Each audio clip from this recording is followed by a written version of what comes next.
ప్రభు అయిన యేసుక్రీస్తు పేరిట కూడి వచ్చిన మీ అందరికీ నా హృదయపూర్వక వందనాలు. ప్రతి ఒక్క వారము దేవుని యొక్క సన్నిధానంలోకి వస్తూ ఈ యొక్క బైబుల్ స్టడీలో దేవుని యొక్క జ్ఞానాన్ని పొందుకుంటున్న మీ అందరికీ నా హృదయపూర్వక వందనాలు. చిన్న ప్రార్థన చేసుకొని ఈ యొక్క బైబుల్ స్టడీని మనం ప్రారంభించుకుందాం. అందరం కళ్ళు మూసుకున్నట్లయితే ప్రార్థన చేసుకుందాం. ప్రార్థన. ప్రేమగల మా తండ్రి, కృపానిధి, నీకు స్తోత్రాలు, లెక్కలేని వందనాలు. ప్రతి ఒక్క వారము ప్రభువా నీ యొక్క మందిరానికి మమ్మల్ని అందరినీ నడిపించి నీ యొక్క బైబిల్ యొక్క జ్ఞానాన్ని మాతో పంచుతున్న విధానాన్ని బట్టి నీకు స్తోత్రాలు, లెక్కలేని వందనాలు. ప్రభా, ఈరోజు ఈ యొక్క రాత్రికాల సమయంలో ప్రభువా మీరు యొక్క నా నోరును బూరగా వాడుకొని పరిశుద్ధాత్మ దేవునితో ప్రభువా ఏదైతే పలికించాలనుకుంటున్నారో ప్రభువా తేటగా రీతిగా ప్రభువా అందరికీ అర్థమయ్యే రీతిలో బోధించమని ప్రార్థిస్తూ ఉన్నాను. ఏదైతే ప్రభువా మీరు పలుకుతున్నారో, మీరు మాట్లాడుతున్నారో ప్రభువా ఆ యొక్క మాటలు వ్యర్థము కాకుండా మా హృదయంలో ప్రభువా ఆ మాటలు దాచుకొని ఆ మాటల అనుసారంగా నడుచుకునే భాగ్యాన్ని మాకు దయచేస్తూ రమ్మని ఈ ప్రార్థన ఆలకించగలరని మన నజరేయుడైన యేసుక్రీస్తు పరిశుద్ధాత్మ దేవుని నామమున ప్రతిమాలు వేడుకుంటున్నాను తండ్రి, ఆమేన్. అందరికీ మరొకసారి వందనాలు. పోయిన ఒక వారము అపోస్తలుడైన పౌలు కొరింథీ సంఘానికి రాసిన మొదటి పత్రికను మనం ధ్యానం చేశాం కదా. కొన్ని అధ్యాయాలు, మొదటి అధ్యాయం నుంచి 7 అధ్యాయాలు మనం చూసాం. ఈరోజు ఈ యొక్క రాత్రికాల సమయంలో 8వ అధ్యాయం నుంచి 16 అధ్యాయాలు పూర్తి చేయడానికి మనం ప్రయత్నిద్దాం. అయితే ముందుగా బైబుల్ స్టడీ వెళ్ళే ముందు మీ యొక్క మొదటి 7 అధ్యాయాన్ని ఇంట్రడక్షన్ లాగా ఇవ్వాలనుకుంటున్నాను. మనం ఏమైతే పోయిన వారం మనం మాట్లాడుకున్నామో ఆ యొక్క చిన్న ఇంట్రడక్షన్ ఇచ్చేసి 8 నుంచి 16 అధ్యాయాలు మనం ధ్యానం చేయడానికి ప్రయత్నిద్దాం. మొత్తం మొదటి కొరింథీ సంఘానికి అపోస్తలుడైన పౌలు రాసిన పత్రికలో మొత్తం 16 అధ్యాయాలు ఉన్నాయి. ఈ 16 అధ్యాయాలకి మనం 5 మాటలు ఇచ్చుకున్నాం. ఈ 5 మాటలలో మొదటిగా 2 మాటలు చూసాం. ఒకటి విభజన, రెండోది ఇష్టానుసారంగా పాపక్రియలు చేయటం. ఈ 2 మాటలు మొదటి 7 అధ్యాయాల నుంచి చూసాం. అయితే మొదటి అధ్యాయంలో కొరింథీ సంఘము ఈ మనుషులు మాకు గొప్ప, ఈ మనుషులే మా ప్రాధాన్యత అని కొంతమంది సంఘములు, కొంతమంది వ్యక్తులను ఏర్పరుచుకొని వారు చెప్పిందే మేము చేస్తాం, వారు చెప్పిందే మాకు వేదం అన్నట్లుగా ప్రవర్తిస్తున్నాడు. ఆ తర్వాత అది గ్రహించి ఆ యొక్క సంఘాన్ని గద్దిస్తూ ఆ యొక్క లేఖలో మొదటి అధ్యాయంలో గద్దిస్తూ ఈ అపోస్తలుడైన పౌలు కొరింథీ సంఘానికి రాసినట్టుగా మనం చూస్తాం. అదే రీతిగా మొదటి అధ్యాయంలో వారు 3 భాగాలుగా విభజించబడ్డారు. మొదటి వారు మేము కైఫా వారికి సంబంధించిన వారము, అపోలో సంబంధించిన వారము, పౌలు సంబంధించిన వారం అని చెప్పేసి 3 భాగాలుగా విభజించబడటం మనం చూసాం మొదటి అధ్యాయంలో. 2వ అధ్యాయంలో మేము మనుషులు ఏదైతే జ్ఞానాన్ని ప్రదర్శిస్తున్నారో వాళ్ళనే మేము నమ్ముకుంటాం, వాళ్ళనే మేము ఆశ్రయిస్తాం అన్నప్పుడు మీ యొక్క జ్ఞానము, మీ యొక్క బలము మనుషుల ద్వారా వచ్చినది కాదు, కేవలం ఆత్మ దేవుడి చేతనే మీ యొక్క దేవుడు ప్రసాదించబడిందని చెప్పేసి ఆ వివరణ ఇస్తూ కొరింథీ సంఘాన్ని చూసాం. 3వ అధ్యాయంలో కూడా చక్కగా ఏమని వివరిస్తూ ఉన్నాడంటే మనమందరం కూడా మన యొక్క హృదయము మన దేవుని ఆలయంతో పోల్చినట్లుగా ఆయనలో అలాగా మనము ఆ పరిశుద్ధత కలిగి జీవించాలని చెప్పేసి 3వ అధ్యాయంలో వివరిస్తూ చూస్తూ ఉంటాం. 4వ అధ్యాయంలో సేవకులు ఎలాంటి యథార్థత కలిగి ఉండాలని చెప్పేసి ఆ వివరణ పోయిన వారం మనం చూసాం. 5వ అధ్యాయంలో చూసినట్లయితే ఈ మొదటి మాట విభజన, మొదటి 1వ అధ్యాయం నుంచి 4 అధ్యాయాల వరకు విభజన ఇచ్చుకున్నాం. 5, 6, 7 అధ్యాయానికి మనం ఇచ్చిన మాట విచ్చలవిడిగా ఇష్టానుసారంగా పాపక్రియలు చేయటం. 5వ అధ్యాయంలో ఒక సంఘములో ఒక వ్యక్తి తన స్టెఫెన్ మదర్తో తన ఒక పాపం చేయడాన్ని చూసినప్పుడు మీ యొక్క సంఘంలో మీ అందరికి తెలిసినప్పుడు ఆ వ్యక్తిని గద్దించలేదా? ఆ వ్యక్తిని మీరు శిక్ష వేయకుండానే మీ యొక్క సంఘంలో ఉంచుకున్నారా? ఎందుకు మీరు ఆ వ్యక్తిని గద్దించలేదు, ఆ వ్యక్తిని ఎందుకు శిక్షించలేదు అని చెప్పేసి ఆ యొక్క సంఘాన్ని గద్దిస్తూ రాస్తూ మనం చూసాం. 6వ అధ్యాయంలో ఆత్మీయులైన వారు అంటే ఆత్మకి మన దేవుణ్ణి అనుసరించిన వారు, దేవుణ్ణి నమ్ముకున్న వారు ఎవరైతే ఉన్నారో ఆత్మీయత లేని వ్యక్తుల దగ్గరికి వెళ్ళి వాళ్ళని మీద ఆశ్రయించటం, వాళ్ళని తీర్పు తీర్చమనటం మీకు సమమేనా? మీకు అట్టి జ్ఞానం ఉంది కదా, మీరు ఎందుకు దాన్ని గ్రహించలేకపోతున్నారని చెప్పేసి 6వ అధ్యాయంలో మనం చక్కగా చూస్తాం. 7వ అధ్యాయంలో కూడా చక్కగా ఏదైతే యథార్థత కలిగి ఉండాలి, ఆ యొక్క స్త్రీ కానీ, ఒంటరి స్త్రీ కానీ, ఒంటరి పురుషుడు కానీ, ఒంటరి ఇద్దరు పెళ్ళైన భార్య కానీ భర్త కానీ ఎలాంటి యథార్థత కలిగి దేవుని యందు జీవించాలని చెప్పేసి చక్కగా వివరిస్తూ ఈ యొక్క 7వ అధ్యాయ స్టోరీని మనం చూసాం. ఈరోజు 8 నుంచి 16 అధ్యాయాలు మిగిలిన మాటలు మనం ధ్యానం చేయడానికి ప్రయత్నిద్దాం. అయితే ఈ 8వ అధ్యాయం నుంచి 8, 9, 10 ఈ అధ్యాయాలకి నేను ఇస్తున్న మాట విచిత్రమైన ఆహారపు అలవాట్లు. ఏంటంటే ఇస్తున్న మాట 8, 9, 10 అధ్యాయాలకి విచిత్రమైన ఆహారపు అలవాట్లు ఈ యొక్క అధ్యాయం మనం చూస్తాం. అయితే మనం చూసినట్లయితే కొరింథీ సంఘానికి రాసిన మొదటి పత్రిక 8వ అధ్యాయము 1వ వచనం చూసినట్లయితే ఈ యొక్క వచనాలు దేని గురించి ఆయన వివరిస్తున్నాడని చక్కగా మొదటి లైన్ చూస్తాం. చూడండి, 1 కొరింథీ రాసిన పత్రిక 8వ అధ్యాయము 1వ వచనం, విగ్రహాలకు బలిగా అర్పించిన వాటి విషయము. ఏదైతే ఈ యొక్క సంఘములో ఆ యొక్క ఆహారపు అలవాట్ల వద్ద ఎందుకు ఆ యొక్క సంఘంలో భేదాలు వచ్చాయి అంటే, కొంతమంది ఏం చేశారంటే, ఏదైతే ఆ యొక్క పట్టణంలో కొరింథీ యొక్క పట్టణంలో ఉంది కదా, ఆ యొక్క పట్టణంలో ఏదైతే దేవాలయాల దగ్గరగా బలిగా అర్పించినటువంటి వాటిని కొంతమంది సంఘములో కొంతమంది వాటిని తెచ్చుకొని వాటిని వండుకొని తింటా ఉంటే, కొంతమందికి అలా తినవచ్చా, అలా తినకూడదు కదా అని చెప్పేసి కొంతమంది ఒకవైపున ఉన్నారు. కొంతమంది తింటే ఏం కాదు, ఏమవుతుందిలే అని చెప్పేసి ఇంకొంతమంది ఉన్నారు. ఈ సమస్య 2 భాగాలుగా వచ్చింది. కొంతమంది ఎలా ఉన్నారంటే, ఒకవైపున తింటే ఏమి కాదులే అన్నట్టుగా కొంతమంది విడిపోయారు. అలా తినకూడదు, దేవుడు మనకి చెప్పాడు కదా అన్నట్లుగా కొంతమంది ఒకవైపుని విడిపోయారు. ఈ యొక్క 2 భాగాల మధ్య, 2 సంఘాలుగా విడిపోయిన వారి మధ్య కొంత వాగ్వాదం అనేది వచ్చింది ఈ యొక్క ఆహారపు అలవాట్ల మధ్య. అయితే ఈ అపోస్తుడైన పౌలు ఏం చేశాడు, చాలా చాకచక్యంగా 2 విషయాల్ని, 2 సెన్స్ 2 ఉదాహరణల్ని ముందు పెడుతూ వాటికి ఎలా జవాబు ఇచ్చాలో ఈరోజు మనం 8వ అధ్యాయంలో చూస్తాం, 8, 9, 10 అధ్యాయంలో. అయితే చాలా చాకచక్యంగా వివరిస్తూ ఆ యొక్క కొరింథీ సంఘానికి ఎలాగా భేదాలు తొలగించాడో మనం ఈరోజు ధ్యానం చేయడానికి ప్రయత్నిద్దాం. అయితే మొదటిగా ఆయన ఇచ్చిన మాట ఏంటంటే, 8వ అధ్యాయంలో మొదటిగా ఉదాహరణ చూడండి, 8వ అధ్యాయంలో 12వ వచనం, ఇలాంటి సహోదరులకు విరోధముగా పాపము చేయటం వలనను వారి బలహీనమైన మనస్సాక్షిని నొప్పించటం వలనను మీరు క్రీస్తునకు విరోధముగా పాపం చేయవారగుదురు. ఏమంటున్నాడంటే, మీ సహోదరులకి ఏదైనా మీరు చేస్తున్న పని వారికి తప్పుగా అనిపించిన ఎడల, మీరు చేస్తున్న కార్యము మీ యొక్క సహోదరుల యొక్క పని మీరు ఏదైతే చేశారో, మీరు చేసిన పనిని బట్టి వారు బాధపడి ఉంటే ఖచ్చితంగా మీరు అలాంటి పనిని మీరు చేయొద్దని చెప్పేసి అపోస్తుడైన పౌలు చక్కగా వివరిస్తున్నారు. ఏంటి ఆ పని? ఏదో మీ సంఘంలో కొంతమంది అలాగా ఏదైతే విగ్రహాల దగ్గర బలి అర్పించుకొని తెచ్చుకొని వాటిని తింటుంటే కొంతమంది సహోదరులు దాని గురించి బాధపడుతున్నారు కదా, అలాంటి బాధపడే పని మీరు చేస్తూ ఉంటే డైరెక్ట్గా చెప్తున్నాడు ఈరోజు ఆ యొక్క అపోస్తుడైన పౌలు కొరింథీ సంఘం ద్వారాగా, నీకు నాకు మన సంఘంలో అలాంటి వారు ఎవరైనా ఉన్నారా? ఈరోజు మనం వస్తున్నాం, చర్చికి వస్తున్నాం, ఆదివారం రోజులు ఎలాంటి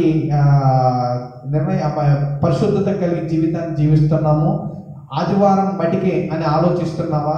మళ్ళీ సోమవారం నుంచి శనివారం ఈ లోకానుసారంగా ఆ యొక్క ప్రవక్తను నీవు కొనసాగిస్తూ ఉంటే, నీ యొక్క సహోదరుడు, నీ యొక్క సహోదరి ఆ ప్రవక్తను చూసి వాళ్ళు బాధపడుతూ ఉంటే ఖచ్చితంగా అలాంటి పనిని చేయొద్దని చెప్పేసి ఈరోజు కొరింథీ సంఘం ద్వారాగా మనకి ఈరోజు అపోస్తుడైన పౌలు తెలియజేస్తున్నాడు. అలాంటి పని ఏదైతే ఉందో, దేవుణ్ణి ఎవరైతే ప్రేమిస్తూ ఉంటారో వాళ్ళ యొక్క భావాలని బాధపరిచే విధంగా ఉంటే మీరు ఖచ్చితంగా అలాంటి పని చేయొద్దు. అలాంటి విగ్రహారాధన దగ్గర తెచ్చుకొని తినొద్దని చెప్పేసి ఒక ఉదాహరణ చూపిస్తున్నాడు. రెండవ ఉదాహరణ మనకి స్వేచ్ఛనిచ్చాడు. అంటే ఎవరైనా నీ చుట్టుపక్కల ఉన్న వ్యక్తులు ఏమీ కాదులే, సమస్తము దేవుని చేత సృష్టించబడింది, ఈ యొక్క సమస్తము దేవుడు చెబితేనే అనుగ్రహించబడింది అని చెప్పేసి ఎలాంటి భేదాభిప్రాయాలు లేనప్పటికీ నీ యొక్క చుట్టుపక్కల ఉన్నవారు నువ్వు చేసే పని ద్వారా వాళ్ళు బాధపడకుండా ఉంటే ఖచ్చితంగా నువ్వు అలాంటి పనిని చేయొచ్చు అని చెప్పేసి మనకు చెప్తూ ఉంటాడు. ఈ యొక్క 8వ అధ్యాయంలో మొదటి వచనం చూసుకున్నట్లు చదువుకుంటూ వెళ్తే మనకి అలాంటి సంఘటనలు చూస్తూ ఉంటాం. ఎవరైతే మొదటి 8వ అధ్యాయం 2వ వచనం చివరి 13 వచనాల్లో కూడా ఇలాంటి ఈ యొక్క చుట్టుపక్కల వారు నువ్వు చేసే పనిని బట్టి వారు బాధపడకుండా ఉంటే ఖచ్చితంగా నువ్వు వాటిని అనుసరించవచ్చు. కానీ నువ్వు చేసే పని ద్వారా, నువ్వు తినే ఆహారపు అలవాట్ల ద్వారా ఎవరైతే బాధపడుతూ ఉంటారో, నీ సహోదరుని నువ్వు బాధ పెడుతూ ఉంటావో ఖచ్చితంగా అలాంటి పనిని చేయవద్దు. అది క్రీస్తునకు విరోధము. నువ్వు పాపిగా నువ్వు క్రీస్తునకు విరోధిగా నిలబడి క్రీస్తుని ఎవరైతే ప్రేమిస్తున్నారో వారి దృష్టిలో నువ్వు ఒక బాధాకరమైన విషయాన్ని చేపించిన వారి మనస్సాక్షిని ఇబ్బంది కలిగిస్తే ఖచ్చితంగా నువ్వు క్రీస్తుకు విరోధంగా ఉన్న వారిగా ఉంటావని చెప్పేసి ఈ యొక్క 8వ అధ్యాయము 12వ వచనంలో మనం చూస్తాం. రెండవ మాట 9వ అధ్యాయము 27వ వచనంలో చూస్తే చక్కగా ఉంటుంది. దేవుడు మనకి ఒక స్వేచ్ఛను అనుగ్రహించాడు. ఆ స్వేచ్ఛను ఉపయోగించుకొని దేవుడికి మహిమకరమైన పనులు చేయవచ్చు అని చెప్పేసి ఆ స్వేచ్ఛను ఉపయోగించుకొని మన ఇష్టానుసారంగా జీవించకూడదు. కానీ ఇచ్చిన స్వేచ్ఛని మంచిగా ఉపయోగించుకొని ఆయనకి మెప్పు తెచ్చే కార్యములు అయితే చక్కగా చేయొచ్చు అని చెప్పేసి 27వ వచనం 9వ అధ్యాయము మనం చూస్తాం. గాలిని కొట్టినట్లు నేను పోటాడలేదు, కానీ ఒకవేళ ఇతరులకు ప్రకటించిన తర్వాత నేను భ్రష్టుడై పోదునేమో అని నా శరీరం నలగొట్టి, ఏదైతే స్వేచ్ఛతో అనుగ్రహించిన దానికంటే దేవుడు ఇక్కడ ఈ వచనంలో చూస్తే ఖచ్చితంగా మనకి ఆయన ఎలాంటి సెల్ఫ్ డిసిప్లిన్ మనకి ఎలాంటి నేర్పిస్తున్నాడు ఈ యొక్క వచనాల్లో మనం చూస్తాం. ఆ స్వేచ్ఛను ఉపయోగించుకొని సత్కార్యాలు కాకుండా అసత్కార్యాలు చేస్తే ఖచ్చితంగా ఆయన ఒక ఉదాహరణ ద్వారా మనం ఇలా స్వేచ్ఛని ఏదైతే అనుగ్రహించాడో ఆ స్వేచ్ఛతో నువ్వు చక్కగా నీ యొక్క జీవితాన్ని ఏదైతే ఉన్నారో నీ యొక్క సహోదరులు కానీ నీ యొక్క సంఘములో ఉన్న సభ్యులు కానీ ఆ స్వేచ్ఛను ఏదైతే నీకు దేవుడు అనుగ్రహించాడో ఆ స్వేచ్ఛను ఉపయోగించుకొని వారికి ఇష్టమైన పనులు మాత్రమే నువ్వు చేస్తే దేవుని యొక్క నామంలో నువ్వు హెచ్చించబడతావు అని చెప్పేసి చక్కగా చెప్తూ ఉన్నాడు. అయితే 3వ వచనంలో 3వ మాట కింద 10వ అధ్యాయం 31వ వచనం చూడండి. కాబట్టి మీరు భోజనం చేసినను పానము చేసినను మీరేమి చేసినను సమస్తము దేవుని మహిమ కొరకే చేయండి అని చెప్పేసి చెప్తున్నాడు. మీరు ఏదైనా భోజనం మీరు ఏదైనా తింటున్నప్పుడు కానీ మీరు ఏదైనా త్రాగుతున్నప్పుడు కానీ కేవలం దేవుడికి మహిమకరంగా మాత్రమే చేయండి అని చెప్పేసి చెప్తున్నాడు. దేవుడికి విరుద్ధంగా కాకుండా కేవలం దేవునికి ఇది మంచి పేరు తెస్తుంది, దేవునికి ఇది మహిమకరంగా ఉంటుంది అన్నప్పుడు మాత్రమే ఎలాంటి భోజనమైనా కానీ ఎలాంటి పానీయమైనా కానీ పుచ్చుకోండి అని చెప్పేసి చెప్తున్నాడు. ఈ యొక్క 8, 9, 10 అధ్యాయంలో ఏదైతే కొరింథీ యొక్క సంఘములో విచిత్రమైన ఆహారపు అలవాట్లు ఉన్నాయో ఆ అలవాట్లకు చక్కగా ఆ యొక్క సంఘానికి 2 మాటల ద్వారాగా వివరణ ఇస్తూ ఎలా చక్కగా చెప్పాడు. మీరు ఎలాగా కొంతమంది మీ యొక్క సహోదరులు మీరు తెచ్చుకుంటున్న ఆహారం బట్టి కానివ్వండి, మీరు తెచ్చుకుంటున్న పదార్థాలను బట్టి కానివ్వండి, వారికి ఇష్టం లేనప్పుడు వారిని బాధ పెట్టే రీతిగా మీరు ఉన్నప్పుడు ఖచ్చితంగా అలాంటి పనులు చేయవద్దు. మీ చుట్టుపక్కల ఉన్నవారు జ్ఞానము కలిగి సమస్తము ఇది దేవుని చేత సృష్టించబడింది, మనకి ఎలాంటి ఇబ్బంది కలగదు, ఏమీ కాదు అని చెప్పేసి నీ యొక్క సహోదరులు అనుకున్నప్పుడు ఖచ్చితంగా అలాంటి పనిని నువ్వు చేయొచ్చు అని చెప్పేసి ఈ యొక్క 2 సందర్భాలు అపోస్తుడైన పౌలు కొరింథీ సంఘానికి వివరిస్తూ ఆ యొక్క సంఘములో ఉన్న సమస్యను పరిష్కరించినట్లుగా మనం చూస్తాం. చివరిగా 10:31 అధ్యాయంలో మీరు ఏది చేసినా భోజనమై కానివ్వండి, పానీయాలు నీరు త్రాగుతున్నప్పుడు నీరు పదార్థాలు త్రాగుతున్నప్పుడు అది కేవలం దేవునికి మహిమ కొరకు మాత్రమే చేయండి. ఆ యొక్క చేసే పని దేవునికి మహిమ వస్తుంది అన్నప్పుడే అలాంటి క్రియలు అనేది మీరు చేయండి అని చెప్పేసి ఈ యొక్క 8, 9, 10 అధ్యాయాల్లో మనం అపోస్తుడైన పౌలు కొరింథీ సంఘంలో చక్కగా వివరిస్తూ వాళ్ళని గద్దిస్తూ రాసిన విధానాన్ని చూస్తాం. అయితే 4వ మాట, విమర్శలతో కూడిన కూడికలు. కొన్ని సంఘాల్లో ఇవి అనవసరం. ఈ యొక్క కూడికలు మనకి అసలు అనవసరం. అలాంటి అనవసరమైన కూడికలు కూడా మనం ప్రార్థనకు వస్తూ ఉంటాం. కొన్ని గుంపులుగా కూడి ఈ యొక్క మందిరం గురించి కాకుండా లోకానుసారమైన మాటల గురించి మాట్లాడుతూ ఉంటాం. అవన్నీ కూడా మనకి వ్యర్థమైన మాటలు అయినప్పటికి కూడా ఆ యొక్క 4, 5 కూడినప్పుడు అలా మాట్లాడుతూ ఉంటే మన మనస్సాక్షికి మన సంతోషం ఏమైనా కలిగిస్తూ ఉందేమో అని భావిస్తూ ఆ హాస్యకరమైన మాటలు కానీ వ్యర్థమైన మాటలు కానీ కొంతమంది గుంపులుగా కూడి ఈ యొక్క మాట్లాడుతూ అలాంటి సభ్యులు కూడా ఈ యొక్క సంఘంలో ఉన్నప్పుడు అపోస్తలుడైన పౌలుకి తెలిసినప్పుడు వారిని కూడా గద్దిస్తూ అలాంటి విమర్శలతో కూడిన కూడికలు మనకు అనవసరం, వ్యర్థమని చెప్పేసి చెబుతూ ఈ యొక్క 4వ మాట కింద మీకు ఇస్తున్నాను. ఈ యొక్క 11 నుంచి 14 అధ్యాయాల్లో ఈ యొక్క మాటను మనం చూస్తూ ఉంటాం. అయితే 11వ అధ్యాయంలో చూసినట్లయితే కుటుంబంలో భార్య భర్త ఎలా ఉండాలని చెప్పేసి చక్కగా మొదటి వచనాల్లో మనం చూస్తూ ఉంటాం. కొంతమంది అనుకుంటారు, నేను చాలా చోట్ల చూసి ఉన్నాను, విన్నాను కూడా, ఎవరైనా ఒక స్త్రీ ఈ యొక్క సంఘం నుంచి కానీ సేవకురాలుగా బయలుదేరాలని ఆశించినప్పుడు కొంతమంది అంటారు, స్త్రీలు ఈ యొక్క దేవుని యొక్క పరిచర్య చేయకూడదు, మీరు స్త్రీలు కదా అని కించపరిచే మాటలు వాడిన వారిని కూడా నేను విన్నాను. అయితే వాళ్ళందరికీ కూడా దేవుడు ఒకటే చెప్తున్నాడు, స్త్రీ అనేది పురుషుడు అనేది ఇద్దరు సమానమే. స్త్రీ అనేది తక్కువ కానీ బలములో కానీ శక్తిలో కానీ పురుషుడి కంటే ఏమీ తక్కువ కాదని చెప్పేసి ఒక్క మాటలో దేవుడు ఇక్కడ చక్కగా మనం చూపిస్తున్నాడు. స్త్రీ అయినా సరే పురుషుడైనా సరే ఎవరైనా సరే దేవుని యొక్క నామములో అందరూ ఒకటే, నాకు ఒకటే అని చెప్పేసి ఎలాంటి భేదాలు లేవు. ఈ లోకంలో మీరు అలాగ మాట్లాడుతున్నారా? ఈరోజు ఈ రాత్రి మనకి యొక్క వచనం ద్వారా దేవుడు నిన్ను నన్ను గద్దిస్తుంటాడు.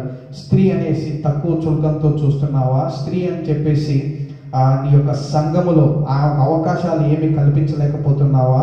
స్త్రీ యొక్క సంఘ సేవకురాలుగా ఉన్నప్పుడు స్త్రీయే కదా చెప్పేది అనే మాటలు లెక్క చేయకుండా ఉన్నావా? దేవుడు గద్దిస్తున్నాడు. అదే రీతిగా పురుషుడు కూడా ఏమీ తక్కువ కాదు, అందరూ కూడా నాకు సమానమే అని చెప్పేసి ఈ యొక్క 11వ అధ్యాయం మొదటి వచనంలో చూస్తాం. చిన్న మాటను మీకు చూపిస్తాను. 11వ అధ్యాయము 11వ వచనం. అయితే ప్రభువునందు స్త్రీకి వేరుగా పురుషుడు లేడు, పురుషునికి వేరుగా స్త్రీ లేదు. స్త్రీ చక్కగా వివరిస్తూ ఉన్నాడు. ఏదైతే స్త్రీ అనేది పురుషుడిగా వేరుగా లేడు, పురుషుడు కూడా స్త్రీకి వేరుగా లేడు, ఇద్దరు కూడా దేవుని యందు సమానమే అని చెప్పేసి 11వ అధ్యాయంలో మనం మొదటి వచనాల్లో చూస్తాం. అయితే కింద వెళ్ళినట్లయితే ఇదే అధ్యాయంలో కూడా ఒక ప్రాముఖ్యమైన విషయాన్ని మన యొక్క సంఘానికి అందరికీ, ఒక కొరింథీ సంఘానికి మన అందరికీ కూడా చక్కగా ఒక ప్రాముఖ్యమైన విషయాన్ని భద్రపరిచాడు. అది ప్రభు యొక్క రాత్రి భోజనము అనగా బల్లారాధన గురించి కూడా మనకి ఈ యొక్క అధ్యాయంలో మనం వివరిస్తూ ఉంటాడు.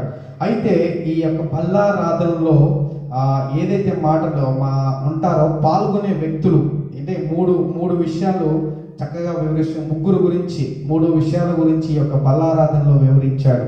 మొదటిగా ఏదైతే ప్రభు యొక్క బల్లారాధనలో పాల్గొనే వ్యక్తులు ఉన్నారు కదా, ఆ వ్యక్తుల గురించి, ఆ వ్యక్తులు ఎలాగ ఉండాలి, ఎలాంటి హృదయం కలిగి ఉండాలి, ఎలాంటి స్థితి యథార్థత కలిగి ఉన్న స్థితి ఉంటేనే అన్ని విషయాలు అయోగ్యంగా కాకుండా యోగ్యతతో ఆ యొక్క బల్లారాధనలో చేయించి చాపాలి, చేతి వేయాలని చెప్పేసి ఆ వ్యక్తుల గురించి వివరిస్తూ ఉంటాడు. ఆ బల్లారాధన ఇచ్చేటప్పుడు మనం పాటించవలసిన పద్ధతులు కానివ్వండి, అది దేనికోసము చేయబడిందో ఆ యొక్క కారణము కూడా ఈ యొక్క 11వ అధ్యాయంలో ఆ యొక్క అపోస్తుడైన పౌలు కొరింథీ సంఘం ద్వారా మనందరికీ కూడా వివరిస్తూ ఈ యొక్క అధ్యాయంలో పొందుపరిచాడు.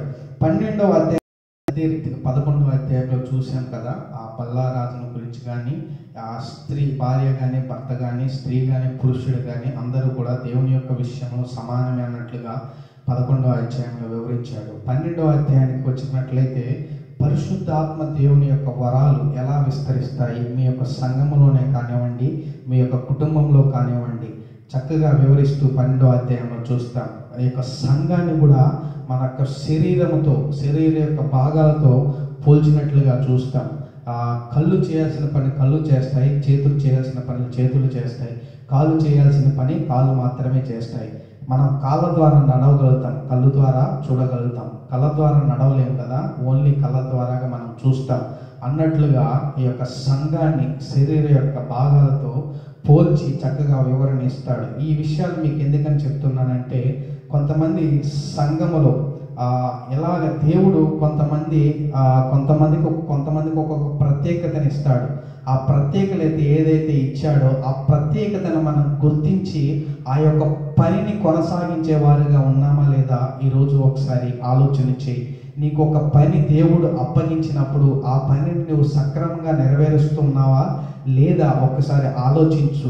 ఈ యొక్క సంఘంలో నీ యొక్క అంటూ ఒక బాధ్యత అప్పచెప్పినప్పుడు ఆ బాధ్యత ప్రకారం నువ్వు నడుచుకుంటున్నావా లేదా ఒక్కసారి ఆలోచించు. అన్ని పనులు చేయాలని రూల్ లేదు, కానీ దేవుడు నీకు ఏదైతే ప్రాధాన్యత నీకు కలిగించి ఉన్నాడో ఆ యొక్క పనిని నువ్వు తెలుసుకొని దాన్ని విస్తరించే రీతిగా నువ్వు ఈరోజు ఈ యొక్క రాత్రికాల సమయంలో నీ యొక్క సంఘంలో నీవు ఉన్నావా లేదా ఒకసారి ఆలోచించు. అయితే కొంతమంది సంఘములో అన్ని పనులు చేసేవారు కూడా మనం చూస్తూ ఉంటాం. అన్ని పనులు మనకి రానప్పుడు ఆ ఏదైతే అన్ని పనులు చేస్తున్న వారిని ప్రోత్సహించే విధముగా మనం ఈరోజు కలిగి ఉండాలి. అలాంటి భావన, అలాంటి ప్రవర్తన, అలాంటి స్థితి ఈ యొక్క సంఘములో మనం ఉండాలని చెప్పేసి కొరింథీ సంఘానికి అపోస్తలుడైన పౌలు చక్కగా వివరిస్తున్నాడు. ఈ లోకంలో కూడా అనేక సంఘాల్లో ఏదైతే కొరింథీ సంఘంలో చూసిన సమస్యలు ఈ లోక సంఘంలో కూడా చూస్తూ ఉంటాం. కొంతమంది ఆ సంఘములో ఎలా ఉంటుందంటే, ఏదైనా ఎవరైనా చేస్తూ ఉంటే మనం చూసి వారిని అభినందించలేకపోయే వారిగా ఉంటాం. ఒకవేళ మనకు కూడా వస్తే ఖచ్చితంగా మనం కూడా వారితో కొనసాగించే వారిలాగా ఉందాం. ఐక్యత కలిగి ఉండాలని చెప్పేసి ఈ యొక్క 12వ అధ్యాయంలో 12, 14 అధ్యాయాల్లో చక్కగా వివరిస్తూ రాస్తూ ఉంటూ మనం చూస్తాం. అదే రీతిగా 13వ అధ్యాయంలో ఏమని చెప్తాడంటే, ఈ ప్రేమ ద్వారాగానే, కేవలం ప్రేమ ద్వారాగానే ఏదైతే సమస్తం కూడా జరిగించబడుతుంది. అది దేవుడి పని అయినా కానివ్వండి, సంఘములో ఆ యొక్క సంఘ అభివృద్ధి కానివ్వండి, పరిశుద్ధాత్మ దేవుని ద్వారా వరాలే కానివ్వండి, సూచక క్రియలే కానివ్వండి, కేవలం ఈ యొక్క సంఘములో మీరు ఉంటున్న తీరు, మీ యొక్క ప్రేమ ఆప్యాయతలను బట్టి అవన్నీ విస్తరిస్తాయని చెప్పేసి 13వ అధ్యాయంలో చక్కగా చెబుతూ ఉంటాడు. 15వ అధ్యాయంలో చూసినట్లయితే చక్కగా యేసు ప్రభువు గురించి, ఒక పునరుద్ధానం గురించి ఆయన రుజువులు ఇస్తూ ఉంటాడు. ఈ యొక్క 15వ అధ్యాయంలో చూసినట్లయితే 3వ వచనం, మొదటి కొరింథీకి రాసిన పత్రిక 15వ అధ్యాయం 3వ వచనం చూసినట్లయితే, నాకియ్యబడిన ఉపదేశమును అనగా సువార్తను మొట్టమొదట మీకు అప్పగించి తిని. ఏమంటున్నాడంట? సువార్త ఏదైతే ఉందో అపోస్తలుడైన పౌలుకి ఇవ్వబడిన సువార్త కానీ ఉపదేశము కానీ కొరింథీ సంఘానికి, అసలు సువార్త అంటే ఏంటి? సువార్త అనగా లేఖనాలు ప్రకారముగా ప్రభు అయిన యేసుక్రీస్తు మన పాపాల నిమిత్తము తను మరణించడం అనేది సువార్త. మనం ఆయన్ని చూస్తాం కదా. ఆ సువార్త ఎప్పుడు ముగించబడుతుందంటే, ఆ లేఖనానుసారంగా చెప్పినటువంటి లేఖన ఆధారంగా ప్రభు అయిన యేసుక్రీస్తు మన కోసం తిరిగి లేపబడిన తర్వాత ఆ యొక్క సువార్త అనేది ముగించబడుతుంది. ఏదైతే సువార్త అపోస్తలుడైన పౌలుకి అప్పగించాడో అదే యొక్క సువార్తను కొరింథీ సంఘానికి కూడా అప్పచెప్పాడు. మనమంతా కలిగి ఉండాల్సింది ఏంటంటే, మనం నమ్మిక ఉంచాల్సింది ఏంటంటే, ప్రభు అయిన యేసుక్రీస్తు మన కోసం తన కలువరి సిలువలో తన రక్తము చేత మన పాపాలన్నీ కడిగి తిరిగి 3వ దినం పునరుద్ధానుడై లేచి ఉన్నాడని చెప్పేసి అలాంటి నమ్మకం కలిగి, దానికోసమే నిరీక్షణ కలిగి మనమందరం జీవించాలని చెప్పేసి ఈ యొక్క కొరింథీ సంఘానికి, ఈ యొక్క మన సంఘానికి కూడా దేవుడు తెలియజేస్తూ ఉన్నాడు. అందరం కూడా ఒకటే నమ్మిక కలిగి ఉండాలి.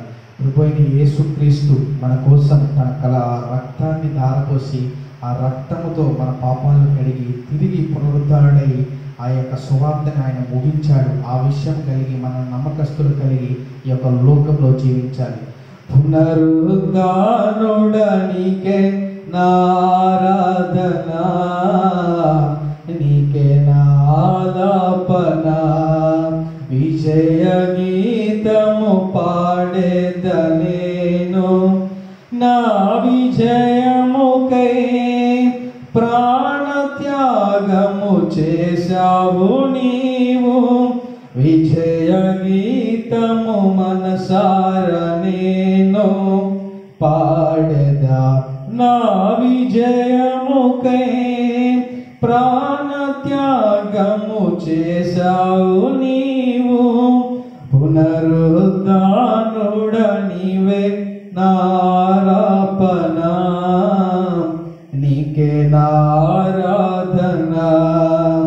ఉన్నతమైన నీ ఉపదేశము నా నిత్య జీవముకై పుటమి వేసితివే, నీ రూపము చూడనాలో.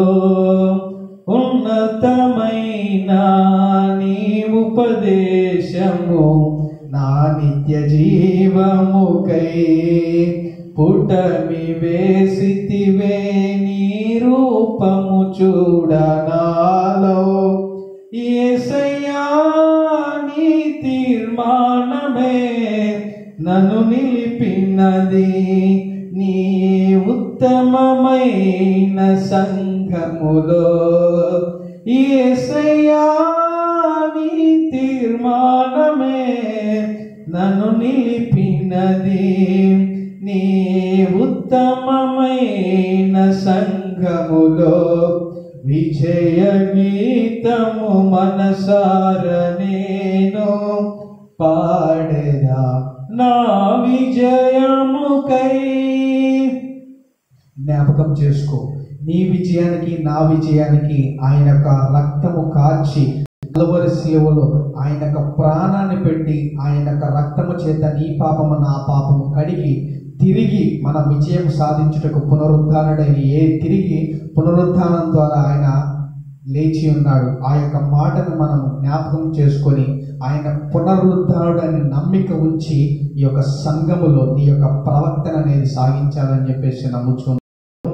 అనేక సంఘాలు చాలా మంది ఉంటారు. ఏదైతే కొరింథీ సంఘములో సమస్యలు ఏదైతే ఉన్నాయో అపోస్తుడైన పౌలుకి తెలిసిన వెంబటనే వాటిని గద్దిస్తూ వాటిని హెచ్చరిస్తూ వారికి ఒక లేఖలో వివరణ ఇస్తూ వచ్చి ఉన్నాడు. ఏవైతే పనులు మీరు చేయాలి, ఎలాంటి పనులు మీరు చేయకూడదని చెప్పేసి ఆ సంఘాన్ని గద్దించి ఒక లేఖ రాసినట్లుగా చూస్తున్నాను. ఈ లోకంలో కూడా అనేక సంఘాలు కొరింథీ సంఘం చేసినట్లుగా అనేక తప్పులు నీ యొక్క సంఘంలో చేస్తున్నప్పటికీ నీకు తెలిసినప్పటికీ అది సంఘ సభ్యుడైనా కావచ్చు, సంఘాన్ని నడిపిస్తున్న సేవకుడైనా కావచ్చు, నీ యొక్క సంఘములో ఏవైతే తప్పులు జరుగుతున్నప్పటికీ ఏమీ కాదులే, ఆదివారమే నేను వస్తాను, ఆరాధన పూర్తి చేసుకొని వెళ్ళిపోతాను, మిగిలిన రోజులు ఆ సంఘం ఎలా ఉంటుందో నాకు అనవసరం, ఆ సంఘం ఎలా నడుచుకుంటుందో నాకు అవసరం లేదు, ఓన్లీ ఆదివారమే వస్తాను, నేను ప్రార్థన చేసి నేను వెళ్ళిపోయే అనే రీతిగా నీవు ఉన్నావా? దేవుడు నీతో మాట్లాడుతూ గద్దిస్తూ ఉన్నాడు. నీ యొక్క సంఘము తప్పు చేస్తున్నప్పుడు తెలిసినప్పటికీ ఆ సంఘములో ఉన్న సభ్యుడే కానివ్వండి, ఆ సంఘములో ఉన్న సేవకుడే కానివ్వండి, ఆ సంఘములో ఉన్న సంఘ పెద్ద అయినప్పటికీ ఖచ్చితంగా వారిని గద్దించాలి. ఆ గద్దిస్తేనే ఆ యొక్క సంఘము మంచి బాటలో వెళ్తుందని చెప్పేసి కొరింథీ సంఘం ద్వారా మనకి ఈరోజు చెప్తూ ఉన్నాడు. కళ్ళు మూసుకున్నట్లయితే ప్రార్థన చేసుకుందాం. ఈ యొక్క రాత్రికాల సమయంలో కొరింథీ సంఘము ఎలాంటి తప్పులు చేస్తుందో మన సంఘంలో కూడా అలాంటి తప్పులే మనం చేస్తూ ఉంటే పౌలు అదే పత్రికకి మనకు కూడా రాస్తున్నట్టుగా మనం ఈరోజు చూసి ఉన్నాం. ఈ యొక్క సంఘములో నీ యొక్క నువ్వు కూడా ఈ యొక్క సంఘములో నాకు ఈయనే పెద్ద, ఈయన చెప్పింది నేను వింటాను అని చెప్పేసి అని భావన కలిగి ఉన్నావా? ఆయన అనుసారంగా నేను నడుచుకుంటాను, ఆ మనిషి వ్యక్తుల యొక్క జ్ఞానాన్ని నేను నమ్ముకుంటానని నీవు ఈరోజు భావించబడుతున్నావా? దేవుడు అపోస్తుడైన పౌలుకి కొరింథీ సంఘానికి ఎలాంటి హెచ్చరిక జారీ చేశాడో నీ యొక్క ఈరోజు యొక్క రాత్రి కాలంలో సమయంలో నీకు కూడా అదే హెచ్చరిక ఇస్తున్నాడు. మనుషుల జ్ఞానాన్ని నువ్వు నమ్ముకోకు, మనుషులను నువ్వు నమ్ముకుంటే ఏమీ కాదు, కేవలం నీకు అనుగ్రహించబడిన జ్ఞానము కానీ ఈ యొక్క బలము పరిశుద్ధాత్మ దేవుని చేత అనుగ్రహింపబడినని చేసి నువ్వు తెలుసుకో అని చెప్పేసి నీతో మాట్లాడుతున్నాడు. నీ యొక్క సంఘంలో చేస్తున్న వారి తప్పులను నువ్వు వారిని గద్దించకుండా ప్రోత్సహిస్తూ వస్తున్నావా? ఈరోజు దేవుడు నీతో మాట్లాడుతున్నాడు. ఈ యొక్క సంఘంలో ఎవరైనా ఎలాంటి తప్పులు చేసినా, అది ఎలాంటి పాపపు ఆలోచనలు కలిగి ఉన్నా నీకు తెలిసినప్పటికీ నువ్వు వారిని శిక్షించకుండా, వారిని గద్దించకుండా ఉంటే ఈరోజు నీతో మాట్లాడుతున్నాడు. అలాంటి వారిని నీకు ప్రోత్సహించకు. ఖచ్చితంగా నీ సంఘంలో అలాంటి వారిని ఖచ్చితంగా గద్దించాలని చెప్పేసి కొరింథీ సంఘం ద్వారా ఈరోజు దేవుడు నీతో నాతో మాట్లాడి ఉన్నాడని నమ్ముచున్నాను. అదే రీతిగా సేవకుడు ఎలాంటి యథార్థత కలిగి ఉండాలో కొరింథీ సంఘంలో తెలియజేసినట్లుగా నీ యొక్క సంఘములో కూడా నువ్వు ఎలాంటి సేవకుడు అయినా సరే, ఎలాంటి సంఘ సభ్యుడు అయినా సరే, ఎలాంటి సంఘ పెద్ద అయినా సరే, యథార్థత లేని జీవితం నువ్వు జీవిస్తూ ఉంటే అలాంటి జీవితం వ్యర్థమని చెప్పేసి చక్కగా దేవుడు ఈరోజు మనకు బోధించి వచ్చి ఉన్నాడు. అలాంటి జీవితం నీకు లేకపోతే నువ్వు ఎలాంటి శ్రేష్టమైన జీవితం గడిపినా అది దేవుడికి ఇష్టానుసారంగా ఉండదని చెప్పేసి మనకి ఈరోజు దేవుడు మాట్లాడుతూ వచ్చి ఉన్నాడు. భార్య కానీ భర్త కానీ, ఒంటరిగా జీవిస్తున్న పురుషుడు కానీ, ఒంటరిగా జీవిస్తున్న స్త్రీ కానీ, ఈ లోకానుసారంగా ఉన్న ఆలోచన ద్వారా పాపపు ఆలోచన నువ్వు చేస్తున్నావా? దేవుడు ఈరోజు నీతో గద్దిస్తున్నాడు. యథార్థత కలిగి భార్య అయినా సరే, భర్త అయినా సరే, స్త్రీ అయినా సరే, పురుషుడైనా సరే, యథార్థత కలిగి అలాంటి జీవితాన్ని ఈరోజు మనం ఉండాలని చెప్పేసి దేవుడు మాట్లాడుతూ వస్తున్నాడు. దేవుడి యొక్క విషయంలో పురుషుడే కానీ స్త్రీయే కానీ అందరూ సమానమే. నీవు తగ్గించుకునే, నువ్వు స్త్రీ అని చెప్పేసి తక్కువ స్వభావంతో చూస్తున్నావా? ఈరోజు దేవుడు నిన్ను గద్దిస్తున్నాడు. దేవుడే డైరెక్ట్గా చెప్పాడు, స్త్రీ యొక్క విషయంలో, పురుషుని యొక్క విషయంలో నాకు అందరూ సమానమే అని చెప్పేసి దేవుడు ఈరోజు మాట్లాడుతూ ఉన్నాడు. ఇలాంటి యొక్క ఏదైతే బాధలు ఈ యొక్క సంఘంలో, ఈ కొరింథీ సంఘంలో దేవుడు చూసి ఉన్నాడో పౌలు ద్వారా అపోస్తుడైన పౌలు ద్వారా వారికి సమాధానాన్ని అనుగ్రహించాడు, వారికి ఒక మార్గాన్ని చూపించాడు. అదే రీతిగా ఈ యొక్క సంఘములో, ఈ యొక్క సంఘంలో ఇలాంటి సమస్యలు ఉంటే ఈరోజు ప్రభు మాట్లాడాడని నమ్ముచున్నాను. సేవకుడా జాగ్రత్త, సేవకురాలా జాగ్రత్త, సంఘ సభ్యుడా జాగ్రత్త, సంఘ పెద్ద జాగ్రత్త. ఏ విషయమైనా దేవుడికి ఇష్టానుసారంగా లేకుండా నువ్వు చేస్తున్నావా? దేవుడు నీకు అప్పగించిన పనిని నువ్వు చేయకుండా తప్పించుకొని తిరుగుతున్నావా? దేవుడికి అయిష్టానుసారంగా ఈ లోకంలో జీవిస్తూ ఉన్నావా?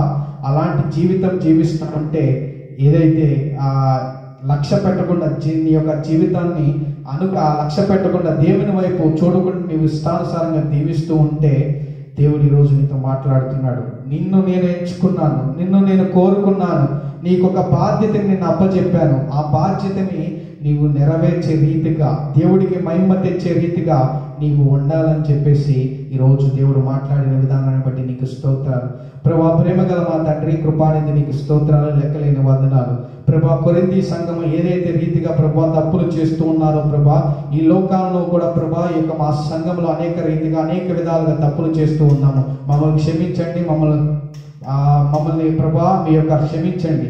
ఏదైతే కొరింథీ సంఘానికి ప్రభా మీ యొక్క దాసుడు, మీ యొక్క అపోస్తుడైన పౌలు చేత చెప్పి ఉన్నారో ప్రభా, ఆ మాటలన్నీ ప్రభా మేము గ్రహించి ఉన్నామని నమ్ముచూ ఉన్నాము.